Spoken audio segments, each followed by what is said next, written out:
Are you looking to level up your author business? Are you pounding your head against a wall, wondering what your next step should be? Then join me, Daniel Wilcox. And me, Sacha Black, as we haul ass each week in a bid to level up. Level up! Come along for the ride as we delve deep into the business of writing, Craft, entrepreneurship, and every level of the author journey.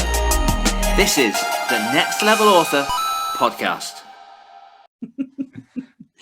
Hello, Achievers. This is episode 55 of the Next Level Author podcast, a podcast where we hold each other to account and track our step-by-step progress as we level up our author business.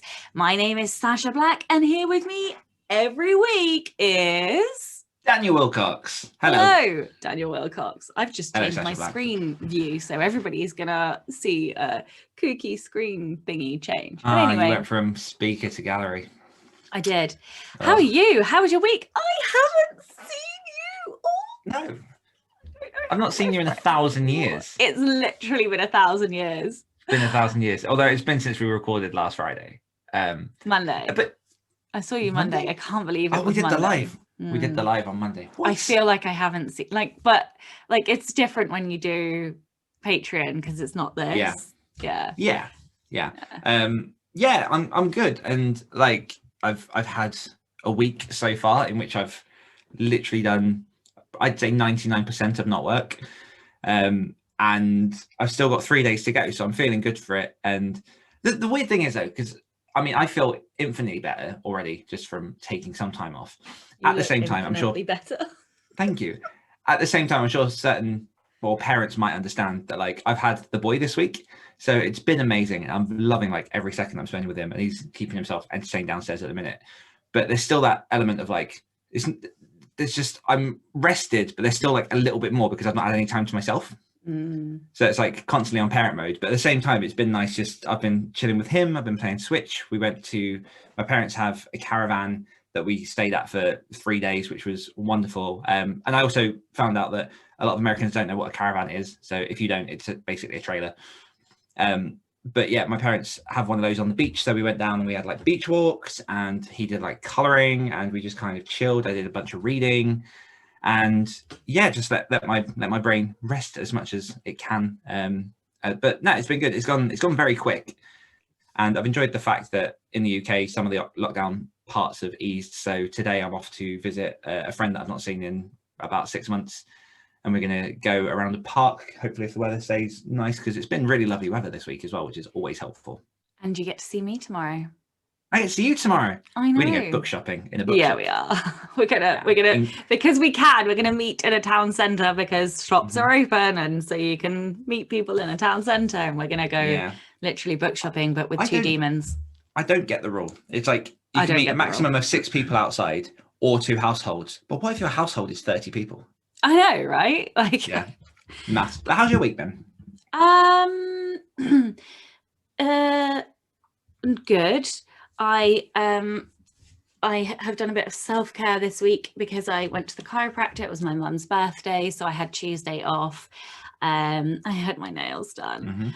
I went to a bookstore. I already brought 11 books this week.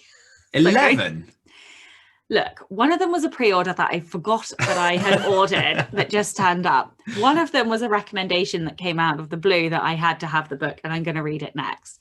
And then, some of them were the ones from the bookstore shopping, and we're going bookstore shopping tomorrow, so I can't be held accountable for what may happen. It's a business expense. Yeah. Also, I read 11 books a month. So the guy was like, oh, this should last you a long time. And I was like, yeah, a month. And he was like, oh. And I was like, yeah, mate. You're actually reading 11 books a month? I have averaged 11 books a month. Holy cow. So far this year. Yeah. That's what I mean. Everyone's like, oh, you buy so many books. I'm like, yeah, because I read so many books. Duh. That's how this works. What percentage of the books behind you have you read? Shut up. That isn't up for discussion. Whatever. Anyways, yeah, so I and then I've spent the week editing, and then I had like the whole of Wednesday. So like I haven't really spent the week editing. This is the weird thing. I edited on Monday and I edited 11,000 words yesterday. So my brain was like total mush. That might be why I didn't sleep. And yeah, like, I don't know. I've had a weird week. It's been after, like, I would say 18 months of having you on my screen every day. It has been a bit weird not having you on my screen all day, every day. And it's been the first week that my wife went back to work. So she's at work today, and she was at work a different day. I don't know what is time. This week is a lie. So yeah, it's been like, this is my second day of like pure silence and no one on my screen. So I'm trying to get back used to working by myself, and it has actually been delightful. Although I do miss the company, so like, don't have too many weeks. I'm not needy enough to need that. You're fine. Yeah, you're not allowed to have too many weeks off. Shut up, whatever. I can totally cope without you. Okay, so do we have a success of the week? Yes, maybe. Shall I open our Slack with all that Probably. information? Level ups. Okie dokie. So, oh wait, you used Faye last time, didn't you? Yes. Cool. So Tracy Lovelot says, I sent book 6 of my series off to my reader team. This will be the final book in the series, so I hope I get feedback that will help me make it rock. I feel pretty good about it, but I know there's always room to improve. I love this.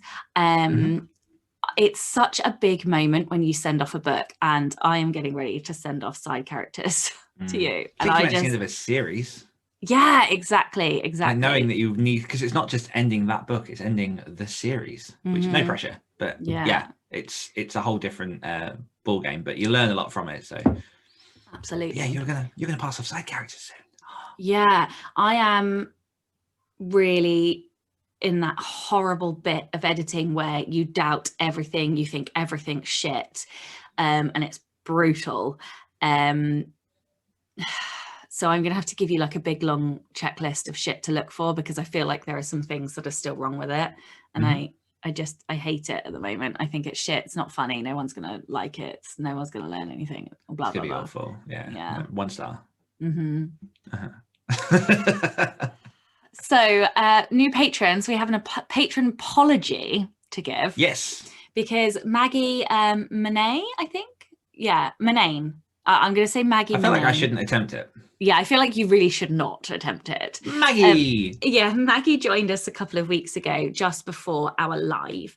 And I think because we were running the live because we use Slack for our like all our notes and stuff, and I think because of that we didn't have that open because it was the live, and so we just lost it, and it got lost in the, and it was a live, which is the first time we did it, so the format was a little bit different. Yeah, although we did welcome Laura on that live. That is true. So we just fucked up is basically the summary. And so we're really sorry, and thank you for joining us. We really appreciate it. And if anybody else would like to join us and come and join the monthly NLA Q&As, which happen usually on Monday nights, and I think the next one is the 10th of May, then you can do so by visiting patreon.com/nextlevelauthors. I think that's the first time you've ever done that bit. I think that might be the first time I've ever done that. 55 episodes. Yeah, I know. I mean, probably about 40 of those have had the patron.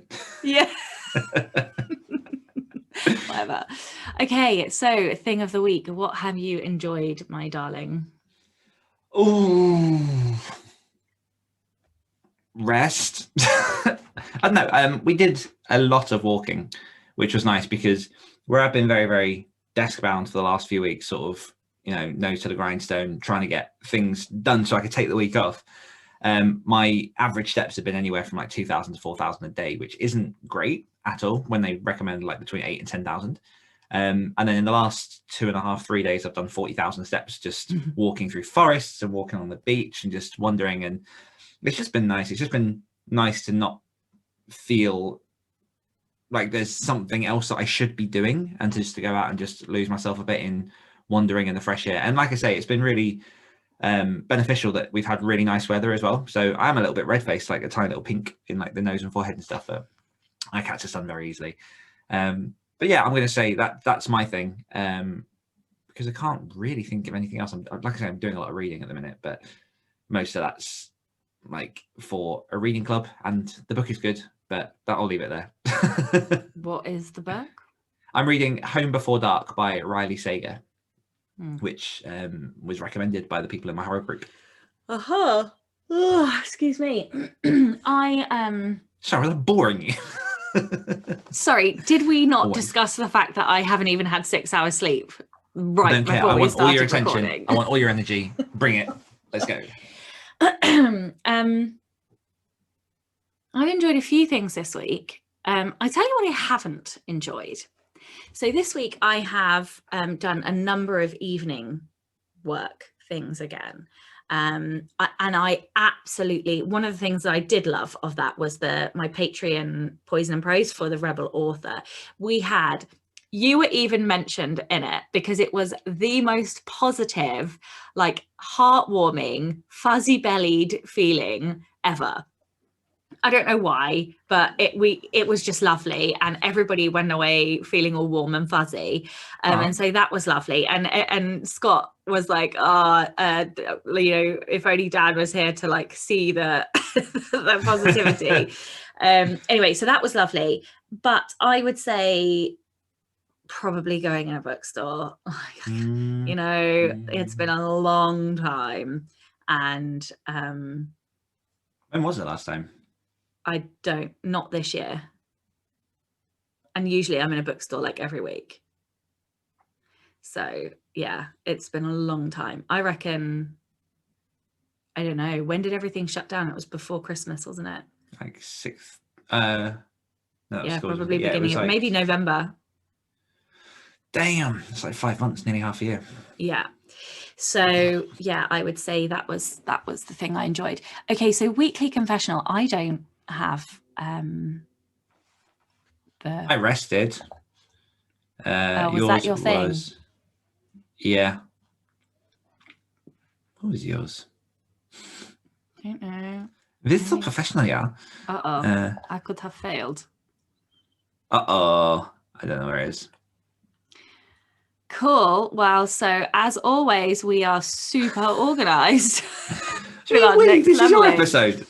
Listen, I don't organize this shit.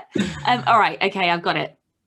Sacha will work on Side Characters Workbook.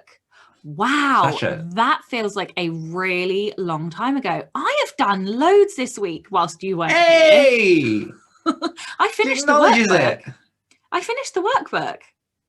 Boom. And I've like edited.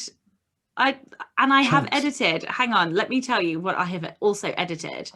I have also edited 18,000 words of Side Characters. Wow. Yeah. Smashed it. Maybe we shouldn't Zoom ever. I know. Maybe we shouldn't. Maybe this is over. And you've worked less days. Over. Yeah, I've worked 3 days. Oh no, but I also worked a bit of last weekend. I feel like that. I feel, because I think my mum had Atlas on the Saturday and that was when I finished the work. But gotcha.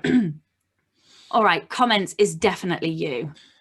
Oh, I don't have any comments. So last week's question was, how do you learn to self-edit? And we had Maggie, who says, been binge listening to only up to episode 37. Thus far, would say number 14, imposter syndrome. And I'm reading totally the wrong thing. You are. Where did I put it? Here we go. Clusterfuck, as usual. Oh my God. Super professional we are. Stephanie, wow, Dad, I can tell that you haven't been here for a week. Do you know what? Once I'm back in the seat on Monday, it's going to be straight down the middle, whatever that means. Stephanie says, thanks for the shout out. You adorable duo. I learned to self-edit by critiquing with other authors. It's so much easier to see mistakes in someone else's manuscript, then realize, wait a minute, I do that too. That's still true for me, by the way. Also, off topic for information, recently when I was looking for a way to evaluate my writing business and assess what to do next, it occurred to me that simply writing out and answering many of the title questions of your great podcast is a splendid methodology for a career reset. So thank you, which I love, just the idea. So I might do that at some point. It's like a yearly review, just go through the questions and answer them. Could be fun. Yanni says, self-editing is something I've actively tried to learn over the last year and a bit, taking in advice from fellow authors and purchasing recommended craft books, Anatomy of Prose. YouTubers have also been a huge help in sharing what not to do and what to look for in your writing that isn't necessary. Maggie says, taking a class starting next week on self-editing before you hit send 2.0 by Angela James. I can edit other people's work, but have a hard time seeing what I didn't see or left off the page for my own stuff, which is, that's the big problem. It's seeing your own mistakes because, like, I don't know if people are like me, but I just assume I'm perfect. Meg says, I need to get better at self-editing. I write super clean drafts. I'm also lazy because I hate editing. Working with 2 new editors at the minute across 2 genres with 2 very different writing styles and plot structures. Plus now using Pro Writing Aid is proving really helpful in highlighting terrible habits I didn't even know I had. 5 years into full-time authoring, I have deep semicolon shame, must do better. And we also had comments from Brett, Laura, Luke, Carey, and Edwin. So thank you. Amazing. So, question of the week. So, this question was inspired by one of the people I interviewed this week. So I interviewed a lady called Janelle Hardy, who works with the body in terms of like massage and healing. And she has something called personal myth making. So like, you know, the bullshit that we tell ourselves and we build up these myths about who we are and what our capabilities are. And I think it's her fault I didn't sleep last night, because after I spoke to her, she like unlocked some nostalgia and like some reflectiveness, and I just couldn't stop thinking about my past. And so this is why, and this was the real topic of our conversation. I'm trying to sort of give you enough of a build up without giving you the question. If you were to write a memoir about your life, or a section of your life, what section of your life would you write about and why? Parkour. Without a doubt. Interesting. So tell me. So I cannot overstate how much I learned from parkour. And I've mentioned some of that on this podcast before, but so the story of how I kind of found myself getting into it was when I must have been 15. I was a chubby kid. Like in my early teens, I was quite chubby. I was, you know, I've always been fairly positive. I kind of didn't get confident really until I went to secondary school and met a certain group of friends and kind of like learned what they do for osmosis. Got into drama and all that kind of stuff. I would never say that I was anyway like a jock or a popular kid or anything like that. Definitely like 100 yards away from all of that. And I had a friend who used to be into a lot of extreme sports. So I dabbled in skateboarding, in BMXing, in inline skates, in like lots of different things. And he one day just approached me and started talking about parkour. He'd been doing this with some people that he'd met. And I was like, okay, is that thing where you basically jump off curbs and, you know, twat around? And bearing in mind as well that like a month before this was the same guy that took me bush diving. So bush diving is as it sounds. You just find bushes, hopefully without brambles, and you dive into them from heights. So I was skeptical. And then I kind of went out for a day with him, and he was showing me bits and pieces, and it kind of just took me, because there were things like even just looking like a 2 foot, 3 foot wall that, because you don't ever, obviously as growing up, you don't ever really like jump up to that high, or as an adult, you never jump over it. I've seen so many adults and people that like struggling to get over just like a basic wall if they want to like, I don't know, take a shortcut somewhere. And it's so easy to do. You just all it is confidence and technique. There's nothing to it. It's not strength. It's not like it's so easy. So I had a day where I was learning all this stuff and sort of unlocking these things I could do and having a lot of fun with it. And then he showed me a DVD that came out at the time called Jump Britain, which was a guy called Sebastian Foucon, who people might know as the guy at the beginning of Casino Royale who jumps off the scaffolding, who is arguably one of the modern sort of popularizers of parkour in Europe. And I watched that. And then just through training, I did it because I just enjoyed it. And I found that it was something that I got on with very, very well. But so much of it, as I've said, I think in quite a recent episode of this, so much of it is mindset. Because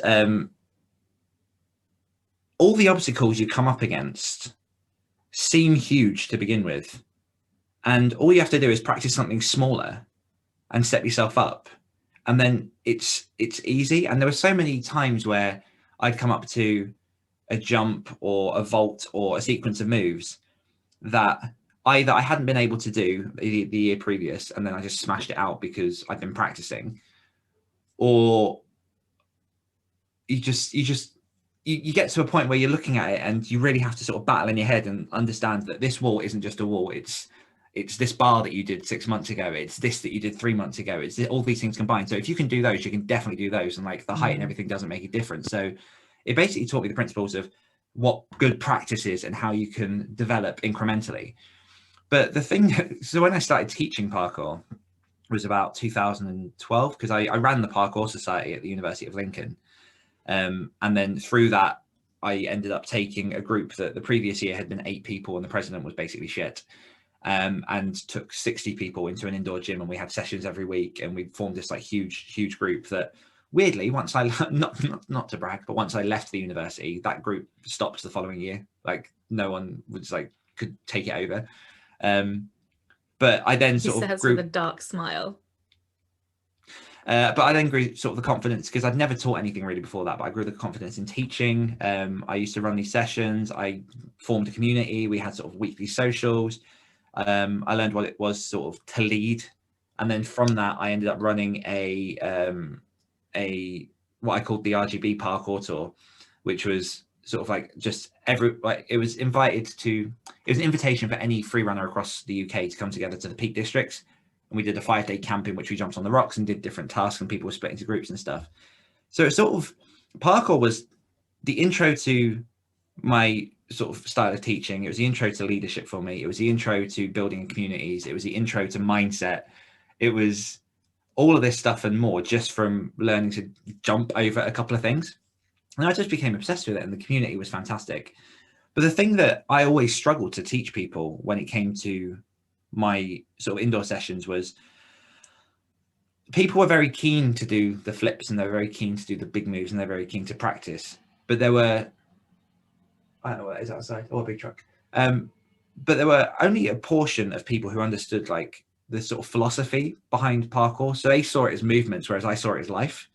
So like the philosophy of parkour is efficiency of movement. So it's how do you get from point A to point B in the most efficient way possible? And once I can look at sort of a sequence of moves or like walls or roofs or whatever and go, okay, what's the quickest way to get from here to here? Practice those moves, do them fluidly, and every time just incrementally just get faster and faster and faster and more confident. You just apply that to everything else in your life. So it's like, okay, I want to write a book now. How do I write that book faster than I did last time? What are the things that I did last time that slowed me down? What can I put in place? Like when it came to my old work, it was like building audiences, it was sales, it was everything else. It goes far beyond anything to do with just jumping or flipping. So I would 100% just, dive down that track, because again, going back to when I was 15, so that was 2006. Like before that, I'd not really sort of dived into anything. I was just like a regular kid, just, at school. And then basically everything where I've got to now, I can just pinpoint back to that moment and say, this is where it began for me, because it taught progression. Wow. So I don't know what I expected you to say, but I love this, because like sometimes the conversation was so deeply interesting, because we are indie writers, everything that we create for publication. And she was saying that she doesn't teach publication because so much of writing memoir is like explorative, it's healing, it's for you. And obviously there are legal implications if you publish a memoir whilst other people who are mentioned in it are still alive. That's why we have the copyright at the beginning of all of our fiction stories. And I think where I got to is that she gave me permission to write things I don't have to publish, which sounds bizarre, but I don't think anyone had ever said that to me. And because obviously and that was a myth I'd built up, that everything that I write needs to be published. And of course it doesn't. So in terms of, I've had this very weird life, and I think that I don't even know where I would write. I can think, confirm this. yeah, I have had a very weird life.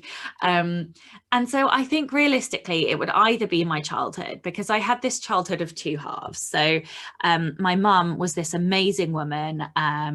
She was a single parent from me being 2, and we had no money. I have memories of her working. You know, I'd get up at like 3 o'clock in the morning, and she'd still be working, making wedding dresses and stuff. This is what she used to do. And having 2 or 3 jobs. And, you know, when our car broke, I remember being cycled to school, and it was like 4 miles in the rain, and my mum cycled to and from school twice a day. You know, my clothes came from, you know, hand-me-downs and all of this stuff. And so that part of my childhood was that. And I think that's why I work so hard, because I had her as a role model. And she was just this, you know, when I look back, I'm so inspired by what she did and how hard she worked, and so proud that I am where I am now because of her. And yet the other half of my childhood, I lived in a mansion twice. This is the most bonkers thing I can ever say. So like, my great aunt owned a village, and mine too. Yeah. At one point in my life, we basically were homeless, and so she took us in, and we spent some time in this mansion. And then the second time I was older, I think I was 14 this time, and basically my mum left the man that she was with. He wasn't very nice to me, and we moved back into a wing of this mansion. Like, it was a wing, it was like this flat. I guess it was like, in the olden days, it would have been the servant quarters that we lived in, but I lived in a fucking mansion, like, you know. And but despite, and this is the crazy thing, like, despite everything that I just told you about what my early childhood was like, at the same time as living in that poverty, I would spend the weekend at my great aunt's house, where there was, and I shit you not, a library with floor to ceiling books. And we're not talking about a normal house ceiling here. We are talking about a ceiling that must have been 30 foot high. Okay, this was like a bell, you know, Beauty and the Beast. Whenever I watch that film, I am taken back to my aunt's house. And, you know, she had hundreds of acres of land, and, you know, old Victorian pools and modern pools, and you know, all these spiral staircases and all kinds of crazy shit. And like, the corridors were lined with like these old ancient leather bound map books and stuff that were as tall as me as a kid. And so, you know, we would have Christmas, we'd have Boxing Day there and stuff. And I have these bizarre memories. It was a childhood of two halves. So part of me is like, but I don't know what, because obviously Memoir is about transformation, and I'm not sure what the hook would be on the transformation there. But there is definitely a part of me that wants to write down some of that stuff just to keep it, so that when I'm old, I don't forget. And then the other part of me is, I've got quite a few love stories from like my time at university, and I did some crazy shit. And yeah, I love love. And so part of me is like, oh, it's got to be the memoir. Like, that's got to be, you know, because I love love and romance so much, I'm like, oh, maybe I should do that story instead. Like, one of them, for example, I was trekking in the Himalayas, and we were trekking up to Mount Everest base camp. I told you I have a weird life. We were trekking up to Mount Everest base camp, and it was off season, so there were not many people there. And there was this chap there, and he was gorgeous, and he was really tall and incredibly muscular, and he had these bright blue eyes, and I was just like swooning. And we're in this like Nepalese Tibetan tea hut thing without electricity, and there was like barely running water, and there was like this fire pit in the middle, and I was reading, and then he started reading, and we were reading the same book, and I was like, ah, and as met across the fire. Anyway, the worst bit was when so that was that evening, but earlier on in that day, I still remember the tea huts things, I think that's what they were called, they had some steps, and so embarrassing. I walked up these steps and he was walking up the other side, because there was sort of this row of houses and a row of bedrooms, and wooden bedrooms in the middle, and he came, because he was tall, he came up first, and I saw his face fucking tripped up the last step. I was like gawping at him. I'm like getting embarrassed even thinking about it. Anyway, I fucking like tripped up this step, and of course he comes to help me, and I'm like, oh. And he was so embarrassing. I literally nearly died, and I like hid in my room crying and dying in shame. Anyway, then I came out later, and he was topless, and he had just this rucksack. Like most people brought like a couple of, you had like your Bergen, and then you had like your day rucksack, and the Sherpas carried the Bergens because we were fucking breathing out of our asshole because there wasn't enough oxygen as it was.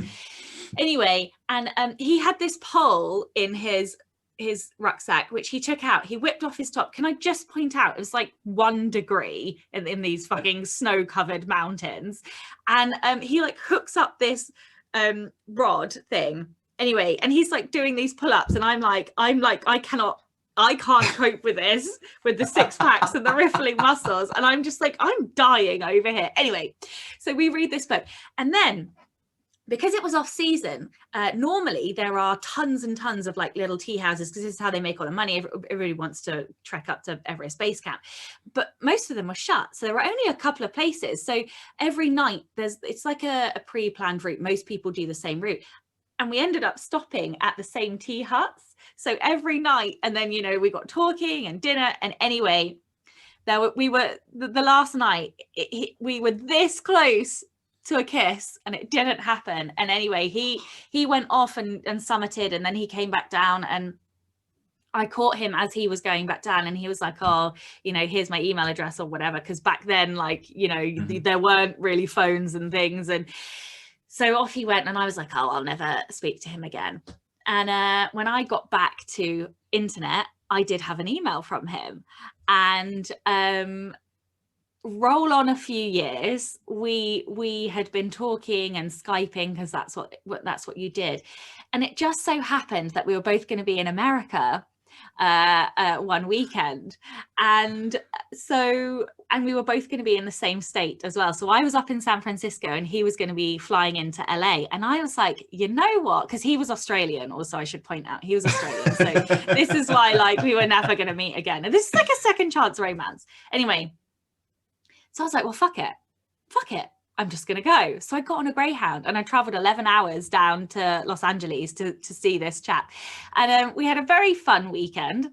I'm not going to divulge any more details other than that, but I finally, I got my kiss, and we stayed friends for a really long time afterwards. And like he became a really good friend, and like, helped me through a load of shit and stuff. And he's got kids, I've got kids, but it was just one of these, like, what a weird way to meet somebody. And then to, I've never met him in my country, I've never met him in his country, and yet we managed to be in the same, like, the world is so big, and yet we managed to be in the same place in a different country at the same time twice. And that's what I think is cool. I remember we used to holiday in Cornwall a lot, and like once a year we'd go down there with my grandparents, and we'd always drive down there. It's only, it's like 5-6 hour drive. And I remember getting to like a services station about 10 miles out from sort of where the house was, or the cottage we were staying at. And the amount of times we do that, and my dad would bump into people he worked with. What? I'd be like, what are the freaking chances? Like, we've been in Spain and bumped into people that we've known.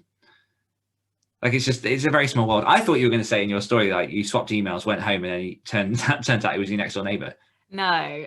That would have been magical. That would have been amazing. No, but the fact that I got to see him again was pretty cool. Funny you say about that, bumping into people. I had stepbrothers for 7 years, and when my mum broke up with their dad, like I didn't really see them again afterwards. And then like 6 years later, I was in the Corfu airport with my then boyfriend, and I was busting for a wee, and the girls' toilet had like a queue of 20 people, and I was like, well, I need a fucking wee, and there's no queue in the boys' toilet. So I was like, fuck this, I'm going in the boys' toilet. So I did. And as I walked out of the boys' toilet, my stepbrother walked in. I hadn't seen him for 6 years, hadn't spoken to him, didn't know he was there. Like, what the fuck? What are the chances? How big is our world really when shit like that happens? Like, you know, the parkour sessions I used to teach. I remember once I used to have this sports centre not far from where I lived, and used to run sessions there on a Saturday. And then out of nowhere, this guy that I used to go to college with, like 50 miles away, started coming regularly to those sessions. And he drove up to them specifically because there was nothing near him. So it was like he's trekking 50 miles, and it just happens to be a guy that I know who happened to then be into parkour who wasn't before. Yeah, it was the world. It's so weird. It's so weird. What this lady taught me, though, and this is where I want to conclude our podcast, is that there are small joys in daily life, and there is a story in daily life, and it doesn't always have to be like the big dramatic thing that happened. Sometimes, you know, when you get with your family and you are recounting things that happen, it's always the little stories. And I think I'm going to set a challenge, but anyway, what she did was she showed me that you can still tell a great story about like a little thing, you know, but also you have to be good at telling story in order to be able to tell life stories in an exciting and, you know, story arc kind of way. So I reckon we should set everyone just a mini challenge. If you are up for it, then everybody should write a little story, a little memory in an engaging way. And if they want to post it in the Facebook group, post it in the Facebook group to share. And if you don't, you can just keep it, because this isn't about publishing memories. But I think have a go and just see if you can use your storytelling skills to write a memory in a engaging way, because I'm so deeply fascinated by this like concept of like making, I don't know, anyway, it was like personal truths and factual truths, and it was just I have been rocked by this interview in a way I didn't And when's that expect. interview coming out for people who want to listen? 2nd of June, I think. Cool. Ish, yeah. Wow, that was good. That was quick. It's only because she asked and I told her last night, so that's why it was in my brain. So the question of the week for everybody else is, oh no, we do that last, don't we? We do our what are we gonna level up with this week? What? I think we should get a reward for the episode that we do where it's smooth and, you know, we know what we're fucking doing a year out and everything rolls. I've got a nice bottle of whiskey that I'll open up. You can open up your gin. Yeah. We'll toast, probably spill it on ourselves. Level ups, not level ups. What's the word? See, I can't even do it now. Yes, level up. I've got a ghostwriting project that I've got to do next week, and I've got to get to the end of the submissions for my anthology, or mine and Julie's anthology. We've got 60 stories left to read out of 230, but we do have like 8 people helping us, so that should happen, and then we've got to start narrowing those down. So I'm going to say read through all the submissions, do the ghostwritten project, and crack on with the edits for When Winter Comes.